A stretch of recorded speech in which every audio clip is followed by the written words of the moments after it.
So it's Tuesday at 4 p.m. and I'm meeting a 14-year-old client, Juliet, for the first time. And she's a foster child, so I asked her caseworker what's her permanency plan. And the caseworker said, oh, she's going to stay in this foster home if she can behave herself. And then she'll be emancipated from the system. Okay. So as I'm walking to the waiting room to meet her, I catch the eyes of my receptionist, and she's looking over at me, warning me, and I'm like, who am I gonna meet? This big girl who I see, she's wearing all black sweatshirt, her hood is over her eyes, black backpack, black pants, black shoes. Hi, Juliet. I'm reaching out to shake her hand, and she just barely looks at me from underneath her hood. She's intimidating. And I say, okay, come on back and you can see my room and we can chat. She stomps down the hall and she slams herself into the couch. The table lamp shakes. I'm thinking, okay, well, tell me about yourself. What do you like to do? Who do you live with? No way. Okay, well, what should we talk about? And she says, I live with my bitch-ass foster mom and her bitch-ass husband and my stupid sister.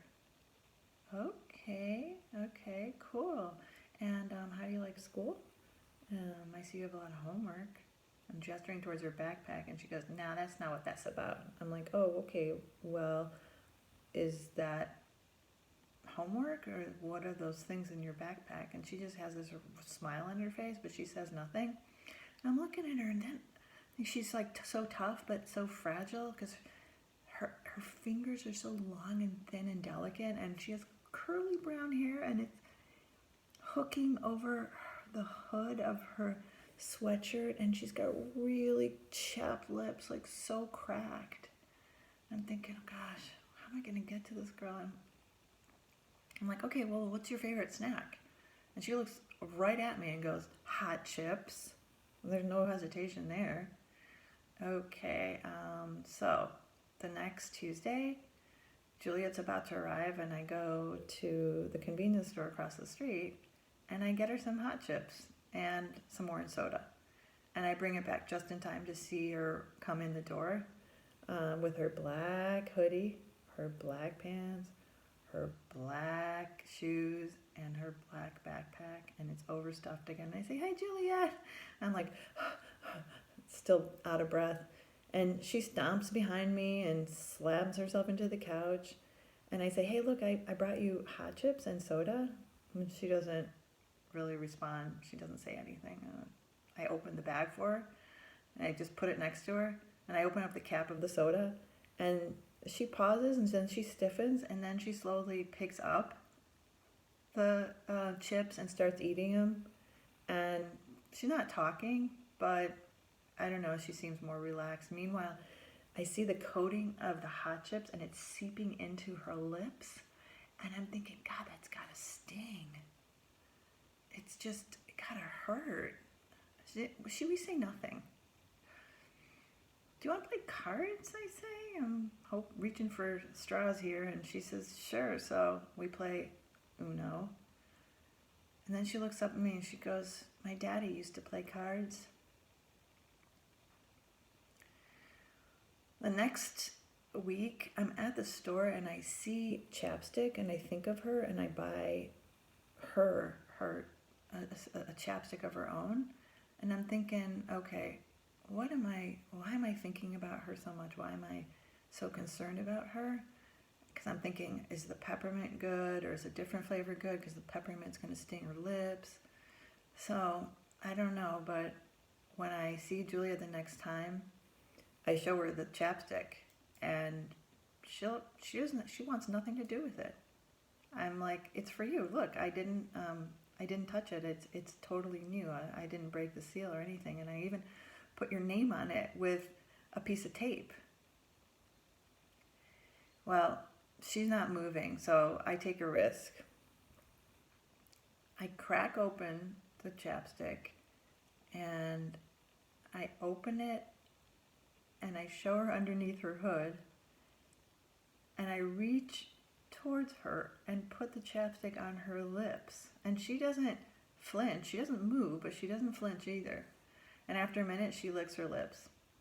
So she picks up the chapstick tube, she inspects it, and I tell her, it's for you, and I'm going to keep it here for you, and every time you can use it. So that's what happens. Every time she stomps down the hall, slams herself into the couch, I get the chapstick, and I literally apply it for her, and this is what her lips look like. Like, she's got her hood, and she's like this underneath. And I try to put the chapstick on carefully and stick within the lines of her overpronounced pout. And I'm thinking to myself, gosh, if anybody saw me during this moment, I think it would come up as like boundary issues. But it works, because after a while the hood comes off and I see Juliet's face.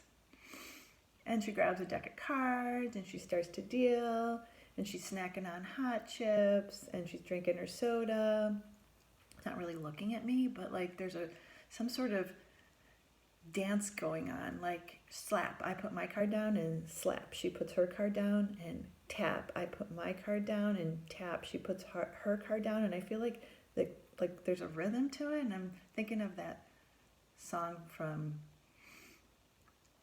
Queen, like, is this attunement or just a fantasy? Mirror neurons firing in synchrony. Wow. When she comes into my room the next time, she's always immediately looking for the hot chips. She's like, where are my hot chips? Like, her life depends on it. And she offers me one. I can't tolerate spicy, but I do take a few bites, and my lips are on fire. And she's cackling, and she's chomping, and she's telling me about how stupid her foster sister is, and how dumb she is, that she actually cries when she's being yelled at by her foster mom. And I say, well, where does your mom live? And she says, I don't know. She used to stay with my uncle, but I don't know where she is. And so I said, where's your dad? She says, in jail. So I'm like, oh, okay. I don't want her to stop talking and recede back into the hood, but I'm just curious, do you ever get to talk to him? And she says, no, because every time he calls from jail, my stupid ass foster parents, they make me put him on speaker. And I'm thinking, that's not right. I'm like indignant. I said, do you want to call him from here? And Juliet's like, yeah, okay. So we write a letter to her father, and we ask him to call during our next appointment time, and he does. And her voice is like, Daddy? It's so different. I don't even recognize her. Yes, I'm being a good girl, Daddy. Yes, I'm good in school. Yes, I like to read and stuff, Daddy. Okay, Daddy. I love you too, Daddy. And she hangs up the phone, and she's totally silent. We play cards, but she doesn't even gloat when she wins. I try to engage her by moaning and groaning about losing, but she doesn't respond. And I try to snap my cards on the table for her to match the snap. No snap back. So the next session, I set up a nail salon in my office.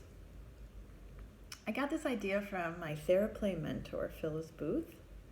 And this game and the others, they're just fun ways to address a child's attachment needs for nurturing and for caregiving. So I literally have a salon going here. I have sudsy water, I have cuticle cream, I have lotion, I have a file, and I have a variety of nail polish, which I brought from home. And when she sees the supplies, she gives me this questioning look, like, you crazy? And then she plops on the couch and she begins to inspect the colors. And she wants blue and green alternating colors. And I'm like, that sounds great. I'm willing to go along with that. So I lotion her hand and I massage her cuticles. And meanwhile, she's being really gregarious. She's telling me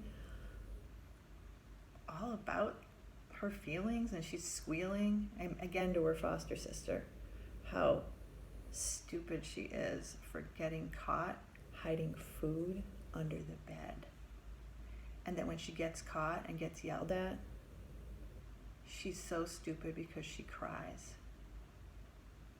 And I say, do you cry when your foster parents yell at you? And she says, no, me, I don't cry. Ever? She just shrugs her shoulders. I said,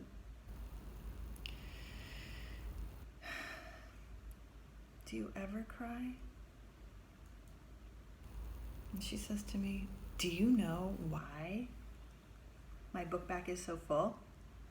And I said, no, why? And she says, it's because it's my weapon. I'm like, oh, do you mean you have a gun in there? And she said, no. My book bag is my weapon. When I'm getting off the bus, I swing it really hard so I get somebody with it. And they're like, hey, watch it. And I'm like, ha, sorry, it's just my book bag. I got a lot of homework, asshole. I'm like, oh, I see. So it's kind of like, it kind of protects you on the bus? She says, yeah. And then she looks at me and says, you do nails real pretty. Oh, and I fan her nails until they're dry, and she admires them. She's like beaming.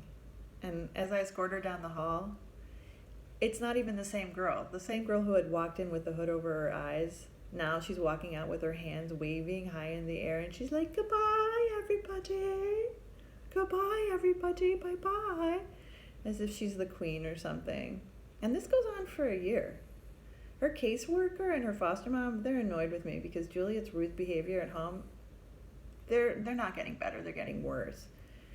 But I can't get Juliet to talk about her foster family beyond how stupid they are, or to say much of anything about her family of origin, and I can't get her to do worksheets on identifying anxieties or worries or hopes, or I can't get her to practice anger management skills that I learned in grad school. All I can do is I can teach her 10-part handshakes, we can paint nails, she can beat me at cards. Just all I can do is give her hot chips to eat, and every time the hot chips, and whenever she walks in, she's like panicked. Where are my hot chips? Do you have my hot chips? And what I hear is, do you remember me? Do I matter? Do you care? So the hot chips, I always make sure they're there, and I saying, yes, you matter, and yes, I care, and like we're here together. And so despite measurable progress in her case, I know what I'm doing with Juliet. I feel like it's helping. I'm not just flying in the dark without instruments. I'm letting her feel safe and seen, and I'm giving her a secure base. But sharing hot chips and doing nails with Juliet isn't congruent with the practice of the rest of the therapy world. So you're trying to be her friend, not her therapist, her caseworker tells me on the phone. Okay, I say, but have you asked Juliet if the therapy is helping her? And she says, yes, I did.